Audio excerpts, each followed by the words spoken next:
Greetings and welcome to the Destination Goa Trance podcast, bringing in-depth interviews with artists, label people, organizers from the golden age of the 90s till the modern era.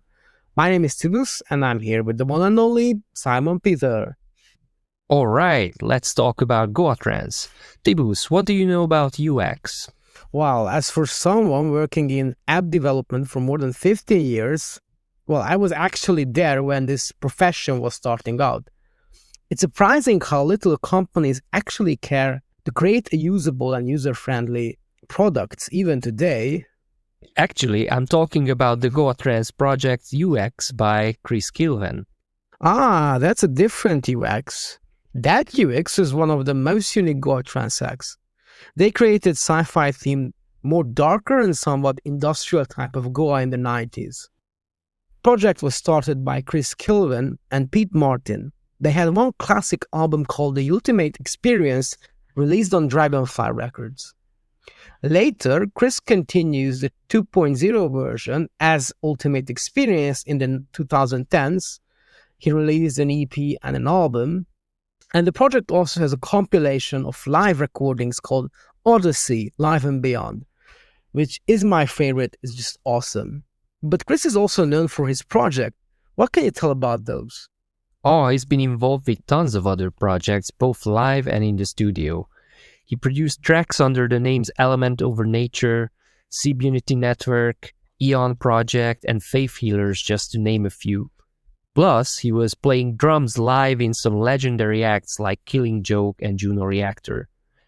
He has such a long-spanning and wide-ranging musical career that we couldn't even fit our interview into one episode. So let's crack on with the first episode with Kris Kylven. How is your health and how can we support you? What is the public? I think people already supported me when I was in the hospital in Bosnia, when I had a festival there and, I was stuck there and, it's not Europe. So that was a really big problem. Plus, I couldn't wire myself money there because they don't have any IBAN or SWIFT. It's a little bit like Russia thing. So it was really a nightmare because I couldn't get money to pay anything, for the hospital or anything. So that was really nice that everybody, one of my best friend made some kind of, how you call that, fundraising thing in order for me to be able to go through that. And it was great because a lot of people answered. And so basically now it's all taken care of with the French government. I live in Belgium, so I'm not too far from you. But I live between Belgium and Paris, basically.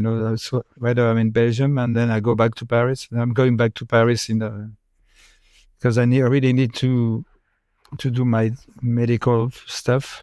But I don't want to abuse to help. It's not my style to ask for money or stuff like this. So I'm taking care of myself at the moment. It's okay. I have also one invalidity thing going on. I have applied for invalidity. Because it's a long disease. So everything is okay. So I don't really need to help in. That people help me basically because I already take care of me 100% in France, so that's great.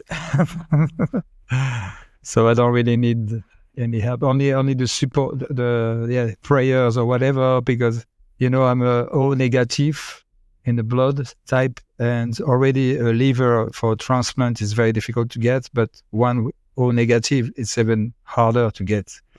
So basically, the only way that I could actually survive this is if my liver could regenerate. So now it's only prayers that can help me at that point. But it's okay. I have a quite good support from fans already. So that's why I'm trying to do my final tour this year. Because I will be able this year. After next year, I don't know where I'm going to be. If in what shape I'm going to be. So that's it.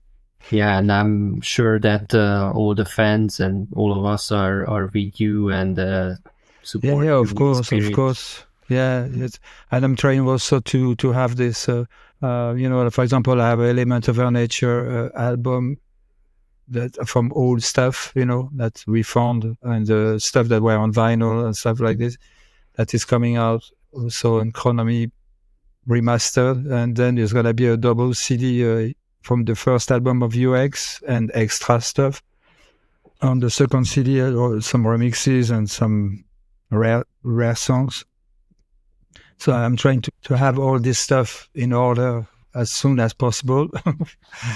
And also because I would like to know how the sound is going to be before anything happened.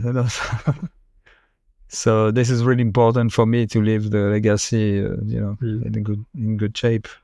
Like the sound, especially the quality of sound. Yeah. And the artworks are ready. Everything is going to be great. Can't wait. Yeah, me too. I can't wait. It's been quite a long time waiting, actually, because it was supposed to be on that record, and they could not afford to get a decent mastering. And I say, I'm sorry, but this is definitive edition. It's gonna be the definitive thing for UX. And I want to have it really good, proper. So we moved it to Chronomy. So Chronomy bought the rights to that record. So it's been quite a long time. It's I think 4 years or something like that. So battle. So finally it's gonna come out. Yeah, sooner or later. You mentioned that basically you're working on your legacy now to put it in the hand of the fans. And you have quite a long legacy. You started out making music as a teenager or as like a young guy. What was it like back then? How did you start making music? I mean, at first I was a big sci-fi that you can hear that in my music anyway. I have a lot of samples that can be then UX. I don't have stuff about DMT, mushrooms or whatever in my songs usually. I have more stuff related to, I already was talking about AI and all this kind of stuff, cyborgs and stuff like this. But back in the days, and when nobody was doing, I mean, the only ones maybe that were near was like Mark from Xenomorph or Tim Schultz and maybe X-Dream, or also a little bit futuristic in that way, but and Cogbels also were really, in another way, but they were coming from industrial music. So I was a big fan of sci-fi. And then I moved to, it's like my grandmother bought me a small drum machine. It was a Korg thing. And so everything I was listening to on the radio, I was reprogramming it. Or playing live on the pads, that were on the beatbox. And, because at the time it was the 80s, so it was like Depeche Mode, a lot of stuff like this on the radio, which was like pretty percussive stuff, electro stuff, It's like, so that got me really into making music. And we started to make music with Sian, with whom I had my first project, the Cybex thing. We were like 11, 12 years old. We did a lot of experimental stuff. You had a guitar, but with an amplifier, but we were not using the guitar. We were actually plugging the jacks wrongly in order to catch some radios and stuff, and then record that and make some kind of music with this until we had a bit of more money to buy some synths and stuff. So I started to buy synths and then drum machines and better drum machines, and came from science fiction and then moved to more electro. I wanted to have a futuristic sound, so even whatever futuristic sound I could hear in the 80s, for example, in the 80s bands, I was trying to do some kind of, I didn't know how to call it. I didn't even know what was industrial music back in the days, but that's what we are doing actually. And then when I discovered it, I was like, wow, this is cool. It's interesting. It's a good way to express yourself, an artistic way, because we we both did art school also. So Sian is really great. He can build a lot of stuff, man. He's like a, a big fan of Giger and all this kind. But he makes metal. He's into metal stuff on plexiglass and stuff. And you should see his flat. It's amazing. And when we were playing live at the beginning, we had all the stuff covered in metal. Like almost like old school planes. With arms and robotic arms with some blue liquid inside tubes and stuff, crazy stuff. And I made my first electronic drums by myself with microphones and stuff and with paint pots and stuff, and that's crazy. And we fixed all of this, and make it as futuristic as possible, So it's a long story because there was, I think, between this industrial electronic music and as well, I was also a big fan of all the early post-punk stuff, like Joy Division and stuff like this. So I had also a band later on that was a bit more like this, and I became a singer at the time, and that was a good experience to do it. And so I experimented a lot in my youth, actually. But we had the chance. My best friend back in the day, another best friend of mine, his aunt was living in London, and she was giving us the right stuff to listen, because Depeche Mode for her was too commercial. So we had, stuff like Joy Division, Public Image Limited, a lot of Killing Joke, and that was crazy because I ended up to play drums with them later on. So it was a mixture between the two worlds, basically, back when I was younger. Yeah, but it sounds like you did a very punk DIY kind of experiment. Yes. Yeah. Yes. I still have one of my pads, my first electronic pads, that I bought, that I designed, and there was like and I made a paint on it, and I still have it. It's great because a friend of mine found it, and he said, I found this. I said, wow, great. It's like one of my first pads. I still have my first drum machine that I bought by myself. I still have it, still working perfectly. It's very old. It's like... There are a couple of references in your tracks to Kraftwerk. For example, you have the rework of Radioactivity, and also I think that maybe on the Eon Project album, there is also there is some Kraftwerk. Yes, yeah. Eon Project is because, as you know, Eon, it means epoch or era, so basically the concept, I had enough of all the trance stuff because I worked quite hard. I mean, a lot on this, between Syb Unity, but that was more lo-fi because I just started with machines. They didn't have the equipment really. And then we did UX and then Element of Our Nature. And I wanted to do a project that sounds old school. So I actually sampled a lot of my vinyls. Okay. For the drums, for the stuff, and then made songs on the top of that. So that's why there is Kraftwerk loops on it, but they come from the vinyls, samples. Initially they also made their own electronic drums, so there is a connection. I've been a big fan, but that was because my uncle was playing me this stuff when I was very young. That was when I was in age to understand the music, and as well I associated with the sci-fi, also Tangerine Dream back in the days from the 70s, wow, I was like amazed by this stuff. And Kraftwerk also, that was really like the sounds they had. I was like, wow, this is not from this planet. It's like a man machine and all this kind of stuff. That's the 80s, but before that, Radioactivity was kind of, wow, what the hell is this? First time I heard it. All the albums actually, I really like everything. I mean, not necessarily the first albums that are jazz, but when they became robots, basically, this is when I started to be interested. I mean, I didn't want to be interested. It's just my uncle bought this. I think he had Radioactivity, Trans-Europe Express, and I don't remember one other, Autobahn, I think. And then after that came Man Machine. That was for me, wow, the Man Machine was like amazing. This is perfect. It's like, this is really sci-fi. It's like with a really spaceship style, like electronic, really cool.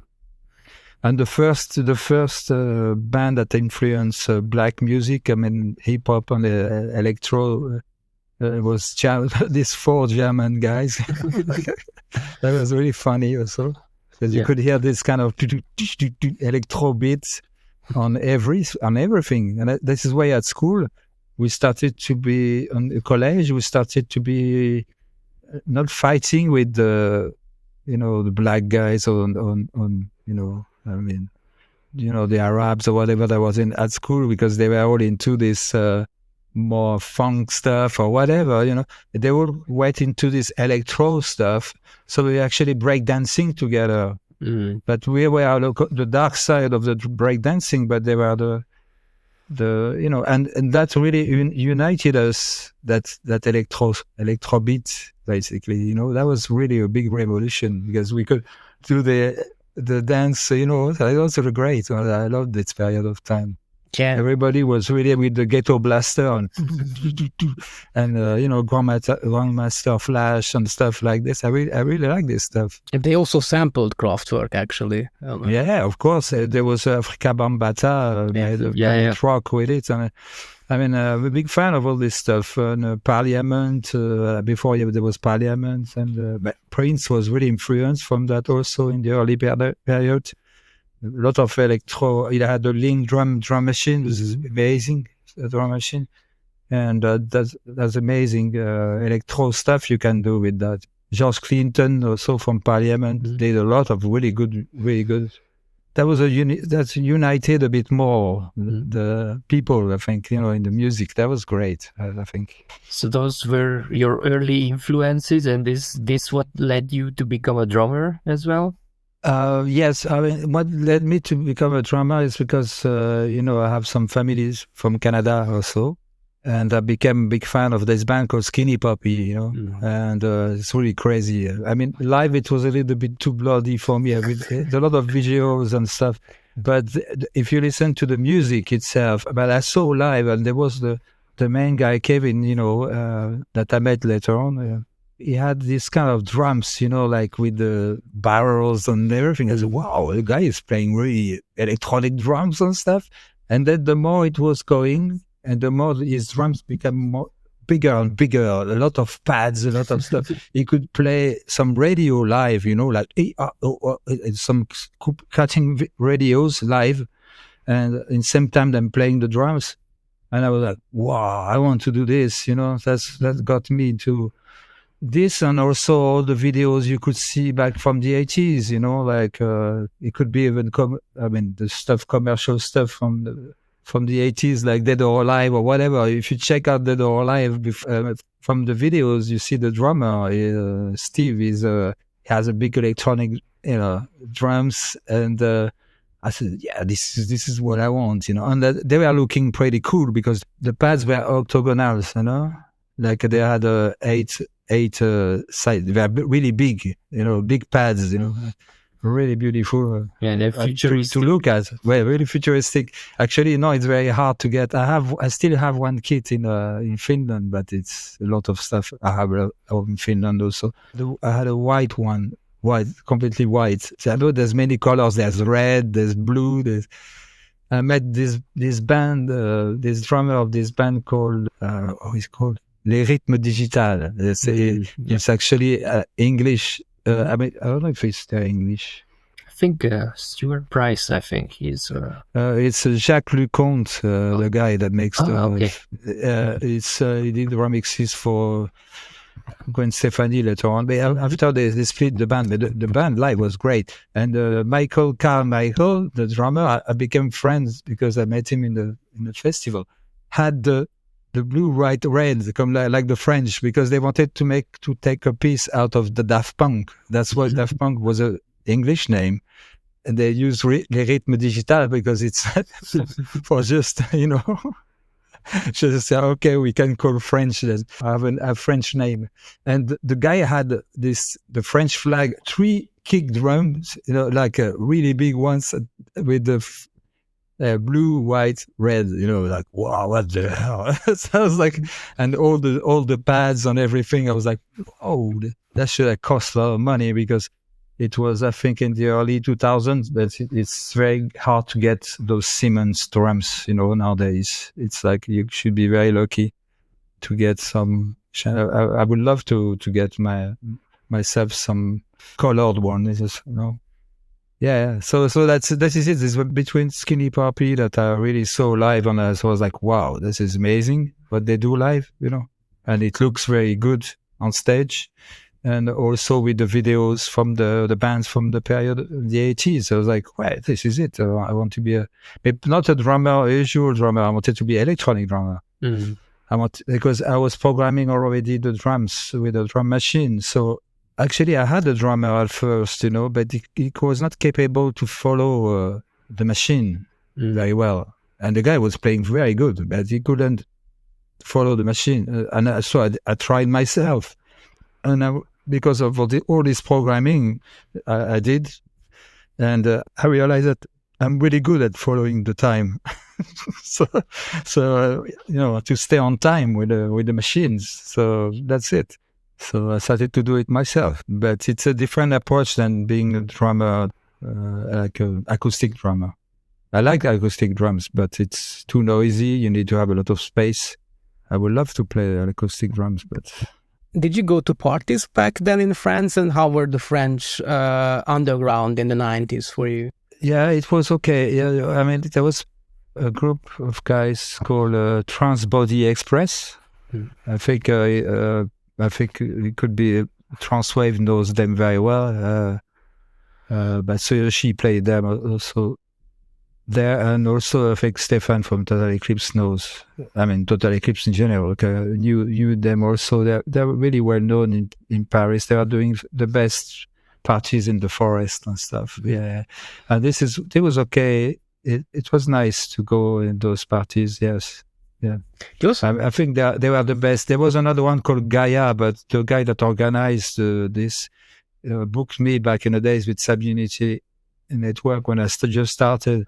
And he abandoned us in the middle of the forest, and we had, I think, around 400 cops that came, and it took my, they didn't want to give my gear back, and I said, no, this is, I had to battle 6 hours in the police station for get my gear back, and I got it back. But it was like, so if you want Gaia, I don't have anything good to say. It's been they've been kind of ripping off a lot of artists, a lot of stuff, making, so I don't, but Trance Body Express, yes, those guys, great, super. You also played for Laurent Garnier, right? Yes, that's a thing. One of the pads that actually I thought it's actually my first gig live with some electronic drums. So I had a few pads, and I had a JX3P synth with a programmer, because it was very difficult to get the programmer, because the JX3P itself, Holland, the sounds are a bit, but if you have the programmer, yeah, wow, it's really nice. You have extra buttons and stuff. So I met this guy. I hang out with him for a week. He was mixing all the times. Everywhere I was going, he was mixing vinyls and stuff. And he said, yeah, I'm doing stuff with the DMC. I said, wow, DMC, that's, but I was not impressed or whatever. It's just that I just liked the guy. He was really to it, and I discovered this rave party sound. And he said, it's my birthday. So do you want to come to bring your stuff, and I can put you on sometimes, and you make some jamming stuff on it. I said, yeah, well, no worries. So I brought even a friend of mine that did projections, with some psychedelic stuff, and we did his birthday there. But I didn't know it was Laurent Garnier. For me, it was Laurent, because I heard about Laurent Garnier, but I didn't put the dots together. And then he invited me to the Rex Club later on, and I go to the Rex Club, and I was talking, hey man, we are really happy to see each other. We start to talk and everything. And then one of my mates, he said, you know Laurent Garnier? I said, no. He said, yeah, you just talked to him now. And then I realized that it was the Laurent Garnier. And then after that, actually one of my first guitarists that I had with one of my kind of new wave gothic band that I had in Paris at the time, I pushed him to techno, to go to electronic, and he became Scanex, Scanex on F Communication.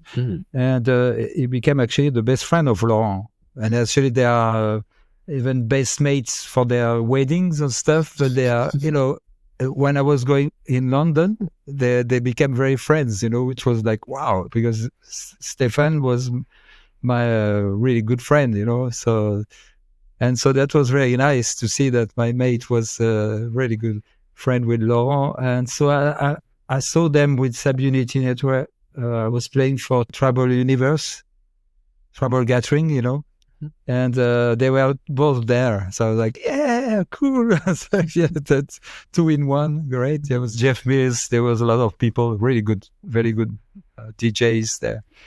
But in the backstage, we had a laugh, It's like, I can imagine how we met and everything. So I started to talk, and Stefan was like, wow. It's like, but he produced, Stefan produced 5 albums of Laurent Garnier. So they are still very good friends because they haven't played live because he was one of the engineers for Laurent on stage. Now Laurent knows how to do his music himself, but back in the days it was difficult for him because too many DJ gigs, I think. But Laurent still have the same philosophy. When you listen to him, he plays. He wants to play all night, from the beginning to the end. He could just go a couple of hours and get a lot of money. No, he's really committed to what he's doing, and he doesn't like to prepare his playlist.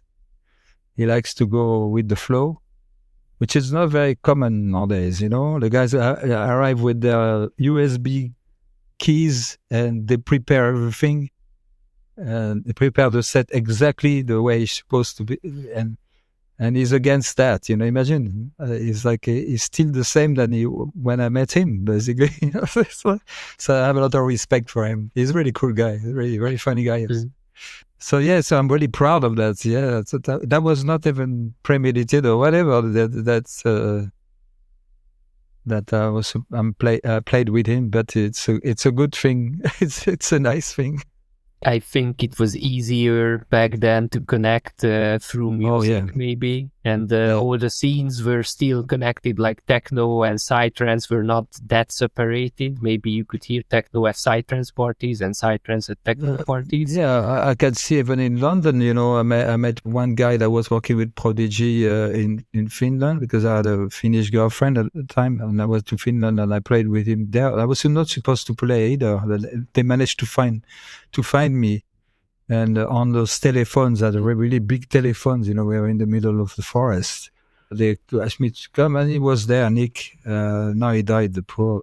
But and then I met not all the Prodigy. I didn't meet Liam, but I met Keith, Maxime, and Leroy back in the days, the dancer of Prodigy. I stayed a couple of weeks. I wanted to have my own flat because it was too much partying there. In the kitchen there was the original cassette with the dub, where they took the outer space thing. They were playing it every morning. the cassette, and they were telling me, this is the cassette we use for make the song, and that was quite nice to be a part of that, a little bit of that historic thing, because they were not yet really successful. They made the first album. They were not yet Fat of the Land period, Fat of the Land period. Yes, it's like boom, but it was nice. And then I recorded for Aquarius a couple of tracks very quickly because I had 48 hours. I ended up to be in the studio of Blur, Blur, that was really, really successful back in the days. So you could meet. I met. I think we were also one night at the pub with Robbie Williams that would just quit Take That. It's like, and we had Jason Kay, Jamiroquai, from Jamiroquai, the singer that was coming also. I mean, we had a lot of people that became really, really famous.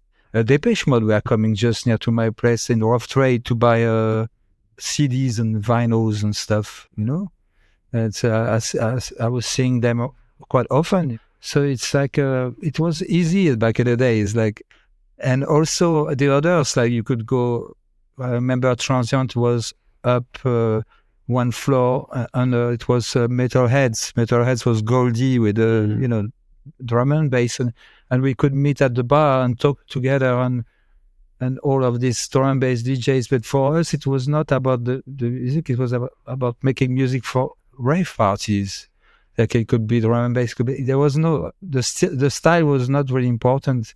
That was really good because it was the sub-gender thing was started to come and it was really terrible. Because before it was like, DJ music basically, don't give a shit what kind of style. Or maybe drum and bass a little bit more because, Ronnie Size and all this. I remember back in the days on LTG, Beckham, and all this kind of stuff also. That was more liquid. They call liquid now. But before it was not called liquid, it was called drum and bass. It's like Goldie also was called drum and bass. But it was nice because we could meet a lot of guys that are doing even more harder stuff or whatever. But we didn't have a different level, even if Goldie made such a big hit. When we meet, it was, we're just producers, You didn't feel like you are inferior. We are all producers. That was great. I loved that period of time because it was the early 90s. It was super. I mean, the mid-90s, yeah. And it was giving you kind of wings to continue working, because it's, okay, I'm not like now. Now you have one guy doing one thing and you have done a lot and the guy is treating you like you are shit, some DJs, stuff like this, and they are taking themselves too seriously. When I think all the people I met, because I'm talking about DJs, but I met also a lot of bands, like very well known. And they were not giving me any shit. They were very humble. And those DJs nowadays, like they haven't done almost nothing and they are just pretending to be the center of the world. I'm like, wow, guys, seriously, like that. Come on, I don't get it, Yeah, that's why that was golden age because everybody was treating each other with respect. That was nice. Yeah, so you were really in the center of it in London in the 90s. Yeah. Was it like the purpose to seek out the good studios, the good opportunities, or did you have any other reason to move to London? No, it's just that I was always feeling more near to the, first of all, when I was at school, I had already a hair, really spiky hair, like really crazy. And I was always kind of in sync with what was going on with the English stuff. It could be post-punk, new wave, whatever, I've always been into this. And then after that, mixing different things together because the UK, they are pretty well known. For example, they could mix reggae with electronic stuff or, they are really good at mixing stuff, multicultural stuff. So this is why I wanted to be there for have a freedom of expression, but not really for seeking a studio because actually I had a shitty studio, but I did a lot with my shitty studio. And I did, the Syb Unity Nettwerk was made only with apart Space Puppy and Morphogenesis that were done in a better studio. I mean, Space Puppy was done in the UX studio, so we had a lot of the gear. But all the rest was like a drum machine and a couple of one sampler, one extra analog, and one effect rack for the guitar that I was using on all the stuff, and that's it basically. I had shitty speakers, but the fact is I did a lot of of records with this and songs, and it worked.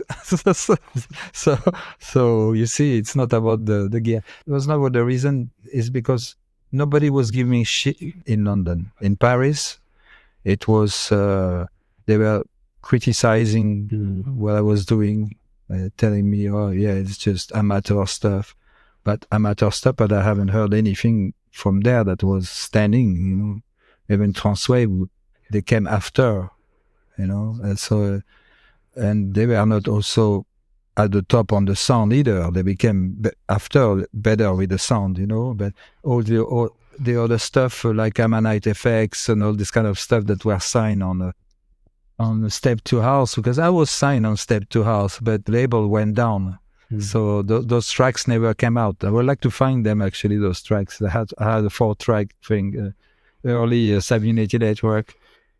And, but they were not, the quality was not, the sound was not so, it was not big studios. It was only few machines, And what did you like in the psychedelic trance sound? At the time, I think one of the things, but that's really funny because I ended up to help out in the studio band from Junior Actor, and I played drums live with him also. But it's when I heard this track, this Loyalizer remix of Junior Actor, that was actually the first Blue Room vinyl. It was 2 different. I don't remember which other track was on this. There was Loyalizer, and I heard that on the dance floor in the middle of a party. Okay, I really liked also some of the stuff from Martin, from I'm in the Name, also that was really like, whoa, some stuff. And Infinity Project also, the really nice music. But when I heard the Junior Actor thing with the guitar and the kind of EBM bassline thing, I said, wow. If we can do this in that style, wow, okay. I was like, yeah, this is where I'm coming from. I can hear the influence of industrial and everything. I said, yeah, let's go for it. This is what got me into making this stuff. When I heard that Junior Actor track, of course, there was some other songs also, because I was been a fan of like new beats, that was really what we call now proto-Goa, was really similar to Goa trance. It was not so difficult for me to get into this. But what I like was the freedom of expression. There was no structure like in a real band, like a verse, chorus, bridge, 2-time chorus, and this the end. That's boring. So with this, you could make a song. You start from one thing, and then it continues to another thing, and then it continues to another thing. That's what with UX, for example, it's like it goes like this. It's a succession of stuff. You don't, it's where the track takes you, and that's what that interested me the most, is that to be able to have a freedom of in the structures of the songs, and I could hear that in those parties that it's going that way. That. It was more hypnotic perhaps back in the days, at the beginning. It was like more going on some acidic stuff or whatever. But the more it became also, especially when I discovered the psiharmonics music, I was like, wow, this is it. This is when you take a slap in your face. I mean, Nick Taylor and all these guys like, Steak Thing and Reflecta and all this. Wow, this project, I was like, whoa. Compared with UX, we are like pop, and I wanted to be a bit more like them, like the psiharmonics guys. I was like, wow, this is exact, because that actually I ended up meeting, Andrew Till pretty well. We talked a lot, and we come from industrial music, and he's come from Skinny Puppy, and Ollie Olsen also used to love Skinny Puppy and all this kind of stuff. And now I know why. I can see that with the structures, because Skinny Puppy, what they had also, it's like they had songs that had no structures. It just goes stuff, sounds everywhere, samples everywhere. It goes, and that's a song. I think they were the nearest from the psiharmonics freedom of expression in the music, and that's what interested me basically. This freedom of expression more than any other styles of music.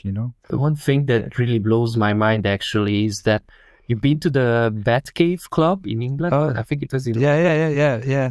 And I knew Ollie. Yep.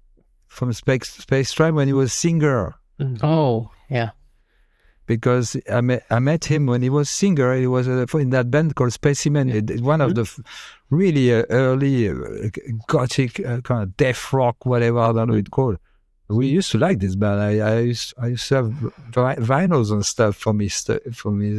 I still have the Batcave compilation, the first one. Yeah? And it was funny to meet him later on, and he was all furor and actually met his brother in London because they had I didn't know that he was related to that yet. I met the brother because he was in Ackham. Was it Ackham Road? It was on the bridge where the cars are coming there, and there was Tip there also, and there was Kicking Records downstairs. Kicking. They were doing trance central compilations of all this stuff. And then in the middle, you had Space Tribe, but merchandise, because the merchandise was working very, very good, even more than the music.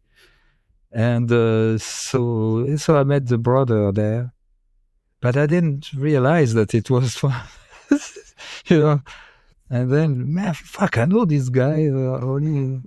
And then, yes, it's only wisdom, man. So he went from gothic really. But he came back to it one period of time, I think Johan Bley also came to play synthesizers with them when they came back. They make few gigs. Yeah, that was funny to see proper guy that's changed completely. But I'm sure he still loved all the gothic stuff, even if he loves and it's the same for me. It's like I can like a lot of music, different musics, type of music. I think I like people that can separate themselves, in different styles. I do a lot of stuff myself. I did because now at the moment I'm on a bit on a stop, but I have a lot of stuff that I would like to do, So also that I haven't done yet. It's just the reason why I wanted to point out this connection that Oli and many other people, as you said, had this industrial goth punk background, and then when they entered to the more electronic music scene, they brought these influences with them, and that's why we of course favor the old school goa sound, because that's what we really feel closest to our heart. But that's also the reason that people had all these influences, bringing these influences with them when they started making music in the 90s. So I think that's contributed a lot to the richness of the old school goa sound. But I think the old school has a soul in it. There is some kind of, you vibrate to the sound. There's also with the reverbs, and it's also engineering. It's difficult to do a remix of an old song, in a modern style. I saw some people they all fail basically. Yeah, maybe the kick drum is better, but the inside is not that great. It has lost completely the soul of it, and this is what people I think like the most. Yes, this feeling inside the old school is much better, because now you have the tagada tagada tagada tagada, and then when you get out of this festival, you don't remember any of those songs. Yeah, with this modern music, But with the old school, you do remember melodies and stuff. There was still melodies, hooks and stuff. Now there is no more this, because they cut it and then it's again a drop, and then they cut it and then again a drop, and it's like sometimes 4 drops in one song. What the hell? People wants to dance, man. What the hell is going on? They want to check the DJ. What the hell are you doing, man? Well, it's becoming some kind of EDM, basically. Yeah. The Psy now. Of course, with UX, we were trying to move a bit further than the Goa, But I think others are trying also to move further, like could be Tim Schultz or or extreme or whatever. We were all trying to move further, but actually to create some kind of new sound. But actually, I don't really like what happened after. So you didn't like the more minimalistic progressive trance that came after Goa in the psytrance scene? Which project, for example? I think in '98 there was, Atmos started, and I've never been really a big fan. Yeah. I mean, I really like the guy. He's really funny. I love the guy. He's great. But I never been into this Atmos stuff. No. For me, it was... No, I know there was also Moss back in the days, German stuff. There was really minimal, like, oh my God. Now I appreciate more with the techno. I mean, it's not even minimal when I'm listening with the tech, or I play with the techno. It's it's quite psychedelic actually, the techno I play. But no, it has to have some stuff inside, the minimal. It's I've never been really much into that. No, that's why I stopped actually back in the days in '99. The end of '98, I was working with Killing Joke as a drummer. I was not even doing anymore the trance.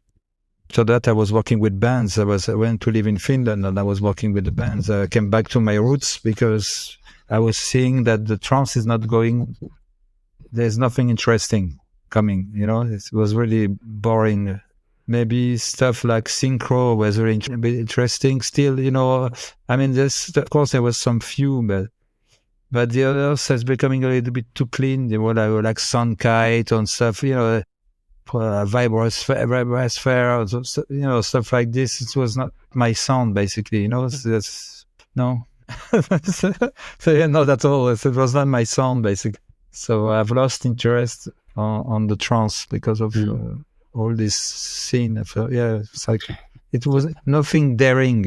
Nobody comes with something that could destroy the song in the middle. Let's put something crazy in the middle. There was no more of that. It was only really well calculated. Let's have a little cocktail at the bar and let's dance on the song. I mean, it's like clubby shit. I mean, it's not shit, but I mean, I think this style became better later on, basically. Because nowadays with the modern stuff, I can, even if I don't play it, I can appreciate some stuff, like Sonic on TT or whatever. I mean, I've seen this stuff played in festivals and it was quite nice. It's, you can listen to it. It's clubby stuff, but it's not daring. It's not revolutionary at all. And that's why Tim Schultz also stopped. After he went into more rock stuff, and then he stopped because he couldn't see anything interesting. I completely agree with him on that. It was better for him to try to make a band, but it didn't work the way he wanted. But it was a good idea. Yeah, and also Pete Martin went a bit more into that. Kind of more progressive style, right? Yeah, because he met Cass, and also I was not there anymore because most of the stuff he has learned on the Unstable, I mixed a lot of the stuff without being credited because I didn't want to be credited because I was saying it's his album, he has to fly from his own. I was always kind of busy and refusing a lot of gigs. And I say, I think it would be nice if he has his own project because he was really full power to play everywhere. And he's really a gentleman, he's really a great guy. He was more, let's say, diplomatic than me. No, I became after that later, but at that period I was completely crazy. I was like, no, I don't want to do that. This is not good. I should have enjoyed a little bit more. I would have preferred to be like I am since I think the 2000 something became. Because I was too concerned about getting where I want to go. Pete, it was difficult for him sometimes because I was a bit of not a Nazi, but with because he knew that I was the one that knew how to engineer and have a proper vision of what we should do. And that's why he never interfered, actually. Never. It was really, really patient. But I could see that he had something because sometimes he was doing some bass line, some stuff, like jamming. You should do this kind of stuff. And you could hear some stuff like on the Unstable when he has this Predator song with his jazzy line. That's a long jam session kit that he made with the Nord leads. And that was nice to see. And I wanted him to, and he liked also the harmonics, so you could hear some hint of the thing. But what he was doing at the beginning, it was like taking some of our stuff, like Pure Intellect or whatever songs, and then making his songs through the same engineering board, because he didn't know what. When I met him, he had the same mixer, but listen to the Satori or even that was his project before, and Slide back in the days was sounding very cheap, and it's in the same mixer. We didn't know how to use it. I said, this is Mackie 32.8 bus, man. That's like, so he said, no, what? I said, yes, you can push the bass. There's preamps. Does it sound, it's on the red? Okay, but does it sound distorted? No. So yeah, let's go for it. And so this is how I teach him how to push. But when I went away to live in Finland, he was lost because he didn't have the atmosphere that we had together, So this is why he took I think the best way for him, because he's also very chilled, is to go more, with Cass, that was doing much more progressive stuff. And then he went with Timmy Lee and he did electro house stuff. That was, it's a bit more his way of being, and he did a lot of nice stuff. He did some remixes with Jimi Hendrix. Wow, they're really nice. Some Smoke on the Water, track also, and some old school stuff. May put in a kind of a funky housey thing. He gave me all of this. I was like, wow, this is really good stuff you are doing. He has his own style, but the Psy stuff was not his. Actually, I realized it was not his music. That's why he doesn't want to hear anything about it anymore, because for him it's and as well, people taking a lot of drugs. He's kind of a clean guy also, so had enough of this. Yeah, it's interesting to see how you guys shifted and went apart, but how did you actually connect in the beginning? We were living near to each other. Mm-hmm. I was living in Portobello, and he was living in Labrador Grove. It's just one street. Like you go down and you are already in Labrador Grove. And we were going to the same pub. So I was not drinking alcohol back in the days. Huh? I was drinking coffee with milk. Imagine the face of the guy. And you like football? No. I thought, wow, I was an alien there. But anyway, I could drink a bit of cider sometimes. Yeah, that's okay. But I was not at all in alcohol. But anyway, we were meeting to that place because there was a lot of producers. I even searched from Total Eclipse, and Loic came many times. They were supposed to do the Yeti, and they didn't go because we spent the whole time in the pub, and then we went to an after club. I don't know what. I said, fuck it, we're not gonna go. They're really funny guys, and I love those guys. 3 Total Eclipse. And but you see, there's a lot of stuff happening always at that pub. We used to call it Finch's, but it's not the name of the pub. It's what we call it. So Pete, I was meeting him almost every day. He was going to drink his tea with his newspaper. Pete was a bit more like Sherlock Holmes style, old school English style. Never swearing, never. Very, very well educated guy. It was like, wow. And also he gave me his music, and I was also signed on Sirius Records. I did Sun Invaders and the other one, Life Support System. So I did this one. So in the same label that he did, I think Satori. I think it was Satori. He did a slide, I think, there also, if I remember. But it is Satori Razor, I think. So he gave me all of his stuff he was doing. I said, it's nice, man. But then he said, I have enough. It's not going anywhere. I'm always on the small label. So I said, why don't we put the stuff together? And then, because Pete also had a new wave band with Chris from Lumen, a stripper, American guy that was living also there. He was the best friend of Pete. Was in the same band with Pete. And those two also became very good friends. and with them. And so what we said, we put our gear together and we make some massive stuff. I said, okay. So we put all the stuff together, and the first track that came was Master of the Universe, but very quickly, it was like not even 2 days it was made. First, for me, it's been a long time. I haven't had, since the sound engineering school that I had back in the days, when I was like 16, I didn't touch a massive mixer like this. And I was like, wow, it's Christmas. Let's go. And so the production, I pushed it really hard. So it was really nice. We realized that, if it goes that fast, we could do an album super fast. I said, yeah, let's do an album. After we did the Master of the Universe, we said, okay, let's do an album. Then we went to Tip Records to listen to it on their big blue room, really special speakers. You never saw the speakers in your life. They don't exist. It's only one copy. This pair of speakers they had, they are really, really kind of geometric, crazy style. Really nice sound, So we played the Master, and you see the face of the guys in the office. They are like, "What did you just heard?" And we are, maybe it's not good, and everything. I'd say, "Yeah, man, this is far, man." It gave us a little bit more self-esteem to continue working, and a bit like also sci-fi, and we were getting very, very along together because he was the opposite of me.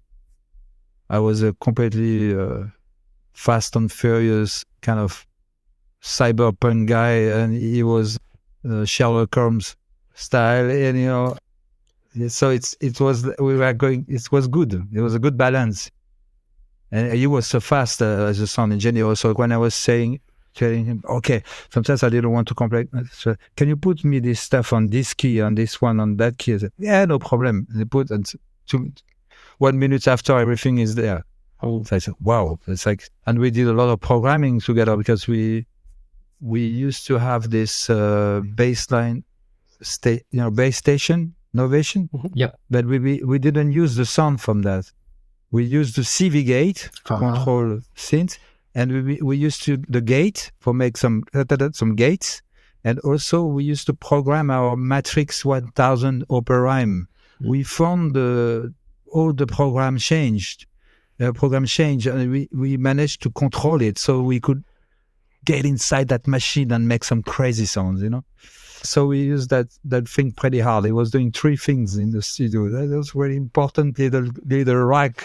But we didn't use any of the sounds from baseline because it was shit compared to what we had. Yeah. But we did together, we were buying some pedals from the 70s also, effects, chorus pedal, phaser pedals, and we were patching all of this. Sometimes we were like losing our heads with the jacks and when we had a patch bay, but it was like, it's a lot of jacks everywhere, And Pete was great for that. Yeah, well, we are a good crew. But I remember when he was doing his album, for example, that was nice. That's because we were supporting each other very good. He was calling me in the middle, sometimes in the middle of the night, Kris, I have to give this album to Transient. I don't know where I'm going with that song. Can you come? I said, yeah, I'm coming. And I was helping him to cut pieces to the song to push this part there, the part there, it makes more sense. Yeah, it was nice to help him also because I could hear an extension of UX in what he's doing, what he was doing, because some sounds are really similar. The difference with UX and Slide is UX, we didn't have the Nord lead when we did the UX album. Only one song, but it's not on the album. It's Millennium Generation. This is the only one that has a Nord lead because we just got it. Then after when he did Unstable, it was all with Nord lead.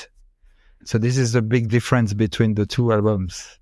But it's still the same style, some of the stuff. So yeah, I think even going back to the Syb Unity Network, there is already a distinct sound that you are bringing to the collaboration, right? Like even with your first project, you had this kind of vision for the sound, right? Maybe not, because I think Syb Unity was more, it was a drum machine first. It was like it's more rock, in a way. It's like, of course, I used some types of kick drum that was coming from the sampler, but mainly with the drum machine. I used to love to do stuff with the drum machine. No, I think it was still kind of go anywhere, but still you can hear some of the subjects. Lost World has samples from Alien. Yeah. Like Survivor in cryogenic compartment, that's what it says, So that's really sci-fi stuff. So that was some of the stuff I wanted to do, but still I did a lot of stuff that are a bit Goa, in a way.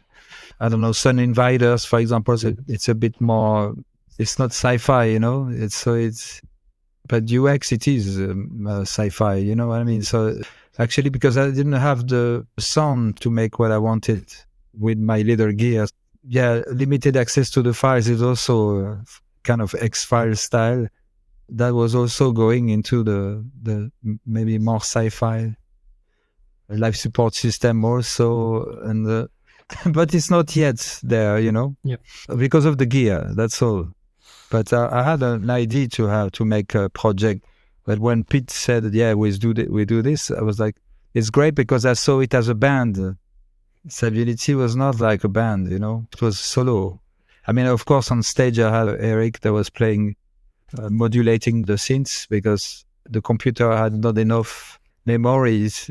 I had 2 little Macs that was 4 megas each per songs, that was like terrible. So you cannot record modulations, you have to do them live. So that's why I had Eric to do. And sometimes I had percussionists. Actually, one of the gigs they had even all this makeup and stuff, and it really looks like junior actor. One of the first Syb Unity Nettwerk gig in London. Yeah, it was great. But anyway, but it was still near to the Goa thing, I think, Syb Unity Nettwerk. And what was your inner motivation to create your own tracks? So what did you want to tell with your solo, with your music, basically? It's like, talking about all these subjects, like mystical stuff, sci-fi stuff, maybe cover-up stuff with politics stuff. Like talking about this kind of subjects on the top of songs. Yeah, that was for wake-up people, kind of, So that was really my main thing, because I come from the industrial stuff I was listening to. It's not only industrial, but there was a project that I used to like, not more for the philosophy than for the music. It was a Psychic TV, and Psychic TV, they're really in the studio. I have a really nice poster that is something written from Genesis Pierrich, the guy from Psychic TV that died, That was, I cherish that because this guy comes from, the period of William S. Burroughs and proper writings, philosophy, and Timothy Leary and all this kind of stuff. And then experimenting also with acid and making a lot of acid music also back in the days. But he also have this, he was really intelligent to bring all these subjects to light, this cover up, this kind of a culture of knowing what's going on around you in the world. So I wanted to kind of follow this path, to kind of being like a cultural engineer in the music, like trying to wake up people. Yeah. It's the same with UX. So some stuff. Millennium Generation, it's too bad that it didn't come. I had to put it on Extra, but it was supposed to be the next single on. But it's there's a sample that says the future is one world, one thought, one mind, and I'm talking about unity, people uniting. It's like a collective soul or something like this, exchanging, brainstorming ideas in order to get more intelligent, or not intelligent, but like have more culture to create some. Unfortunately, we don't have so many of those on the planet at the moment that have important jobs. Like if you see Elon Musk, how he's behaving is like, it's more like a monkey. So, and it's a bit scary, you know what I mean?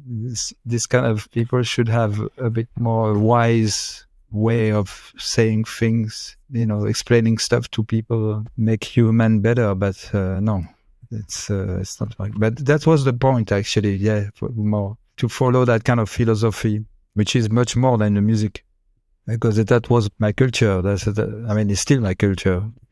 Could be from religions to everything, politics. Yeah. So with the Syb Unity Network, you already started this sci-fi kind of theme, and then the Goa sound was still close in these tracks, and you released also the tracks that were released in the 90s, maybe in a remastered version under Chrono in the Goa Years single and the Selected Works album. Because you have to know that I went to India before I went to London, you know. A friend of mine was opening a shop that is it's in the flea market in Paris, and it was called Instant Sadhu. You know? And he offered us to go to a trip in India for get his merchandise, because he couldn't trust the Indians. He's right, you cannot trust them. The way it is going to be shipped, you know, you need to put something against insects, salt around the thing, because we were sending that by boat, so then it can get damaged. Make sure that the t-shirts are very well, they have the yarns, very strong yarns, that is not gonna open after a few days, you know. And so he offered us to go there, but wow, when we went there, but it was like a new revelation for us there, because we end up in Vagator and all this kind of stuff. And this is where I heard also a mix, even more different things. There was even some of the stuff I was listening before, like Sisters of Mercy, or new beat stuff played with some early, you know, it was because there was not enough Goa music at the time. I mean, there was not actually, it was not even called Goa music back in the days anyway. But this is youth, you know, the bass player of Killing Joke that made Dragonfly Records is the first one. This is the first label, Goa Trance label. He brought this music from India in 93.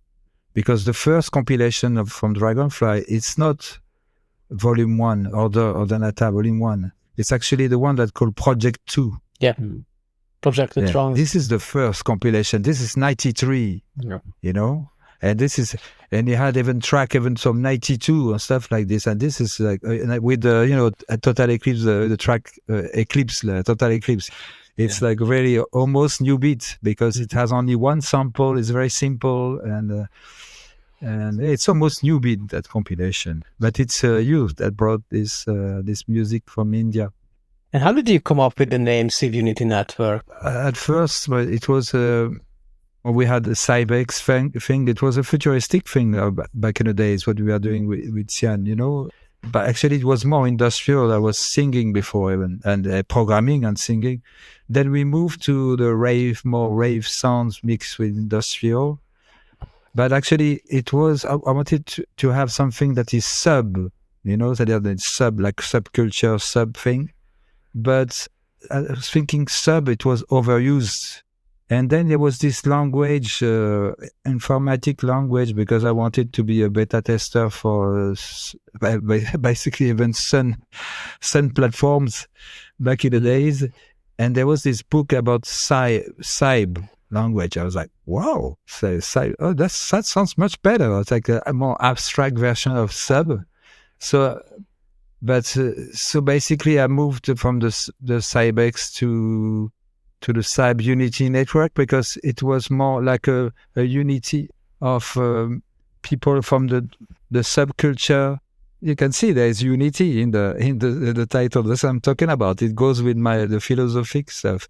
And the network is because we're all connected with each other from all over the planet. So it's like a subculture or a sub-level that is an underground group of people a bit like in the future if we had to survive, another like cyberpunk hackers. That's it. Yeah, I was into William Gibson anyway. Actually, it's Syb Unity Nettwerk. I made them a bit more abstract in order that it makes it a bit more special when you visually.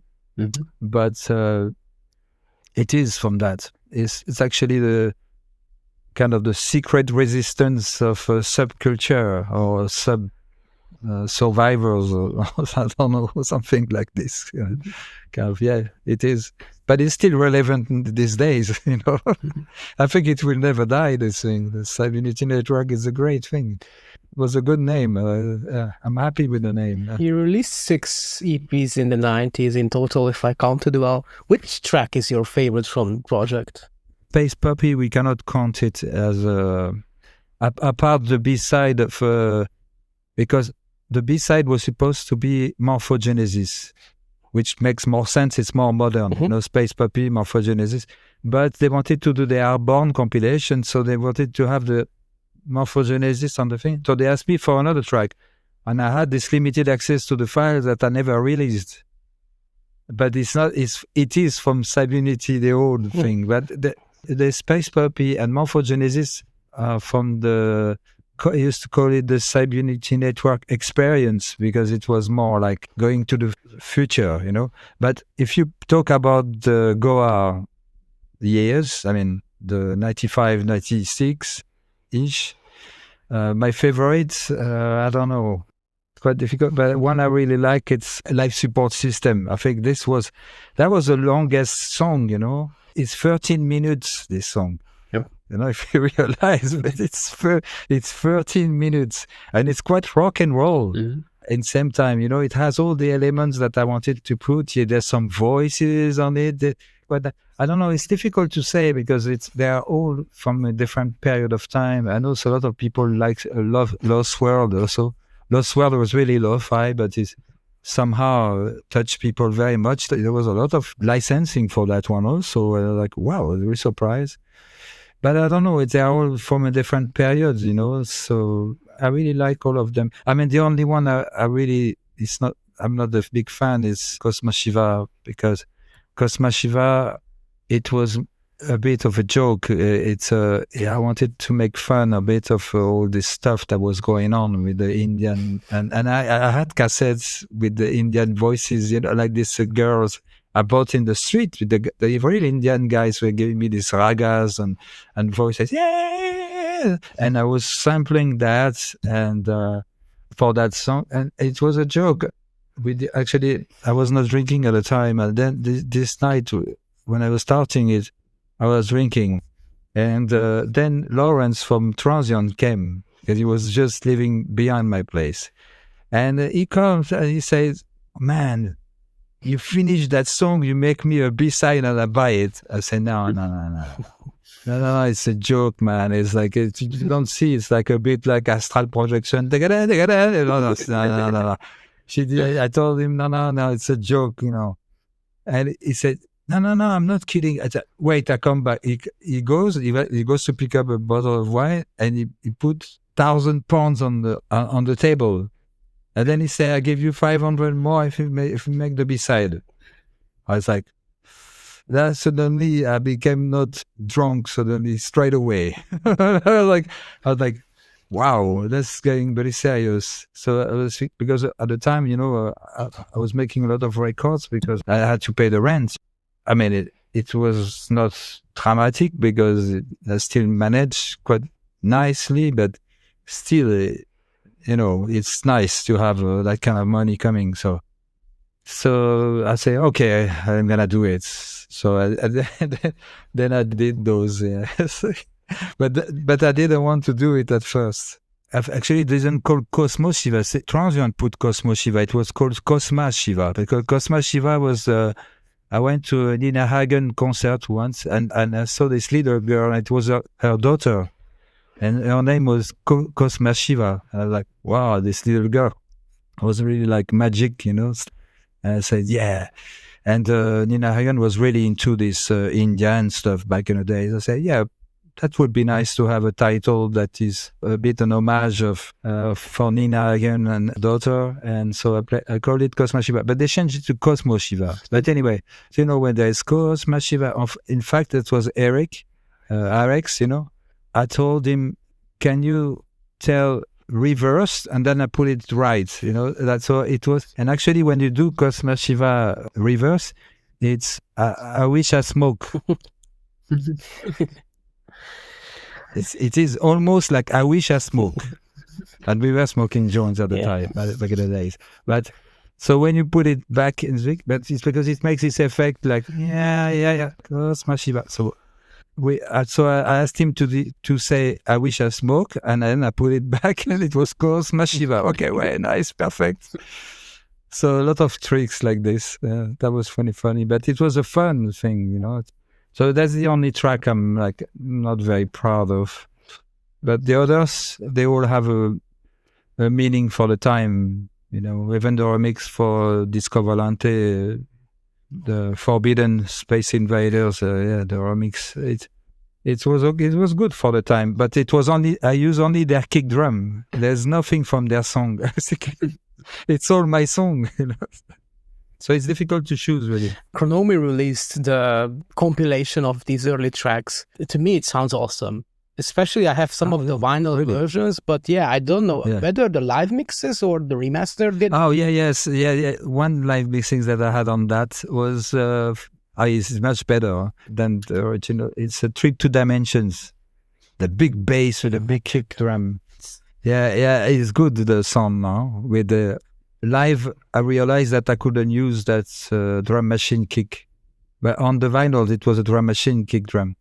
And on live, I put a really heavy, stomper. And it's much better with the heavy stomper. I'm lucky that I found that tape. That was a good thing. That was recorded live, yeah. And how come that Morphogenesis and Space Puppy are missing from this compilation? Because it's not supposed to be from the same. Space Puppy is more of a UX related, and it will be on the UX. Another mix will be on the UX coming later. On the second CD, there will be Space Puppy version 3, I think. Yeah, because it was made at the UX studio, and it will be too different than the others. The others are from the same lo-fi studio. Like, sound-wise, it's not working. This is why I asked Flying Rhino to call it Syb Unity Nettwerk Experience, because it's nothing to do with the old Syb Unity. I wanted to move to better production. And in the meantime, around this period, you also had the Odds project with Ben Silver. Oh yeah, so basically that was my project. It was my project, but Ben was a guitarist. Mm-hmm. He looked exactly like Slash, really. I mean, yes, it was scary. Really, the same hair, the same thing. Really great guitarist. And I had a big collection of guitar pedals. I sold all my guitar pedals, and I bought him the first pickups. It was a Roland GK2A, I think. We put it on his guitar, and we could program bass lines very quickly. But it was it was a little bit of latency, but he managed to find out how to do. So basically, the project was supposed to be me making the music and him playing some lines or whatever, and then playing live with me, like this, with a MIDI guitar. That we did a couple of times. After that, I had already Syb Unity working, and he was like, "Can I keep the name?" I say, "Yeah, why not?" I mean, but he played me what he wanted to put out at first on the single. The first single, it was a shit thing. It was like a loop of something. I was like, "You cannot put out." So I helped him. We made I think it was in not even 2 days. I made the 2 tracks with his. It's him doing the lines, that I edited after, but the lines from those songs like Scroll and OWU.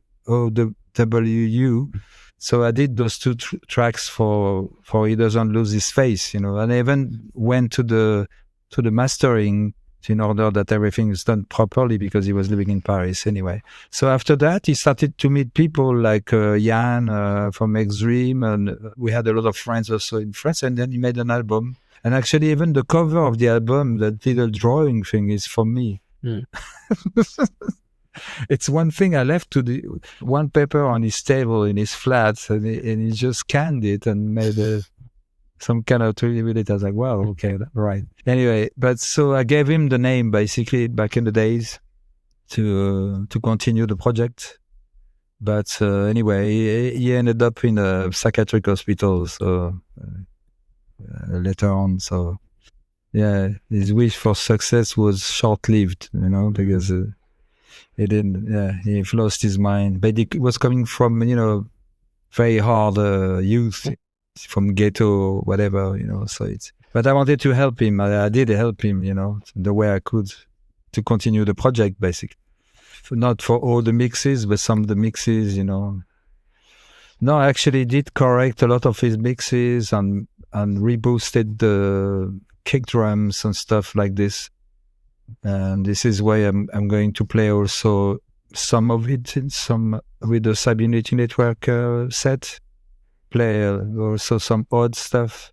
So I redid corrected a lot of stuff and added some stuff also, for it makes it sound better. But yeah, so yeah, that was a good idea, but we continued it in a way with RX when he was playing MIDI guitar with us with UX. That was the idea, to have a MIDI guitarist on stage. That was the first part of our interview with Kris Kylven. Stay tuned for the next episode for part 2, and don't forget to follow us on social media for further updates. Thanks for listening, people. If you enjoy the podcast, hit the like button and be sure to subscribe. If you have any ideas, questions, leave a comment or message us on Facebook.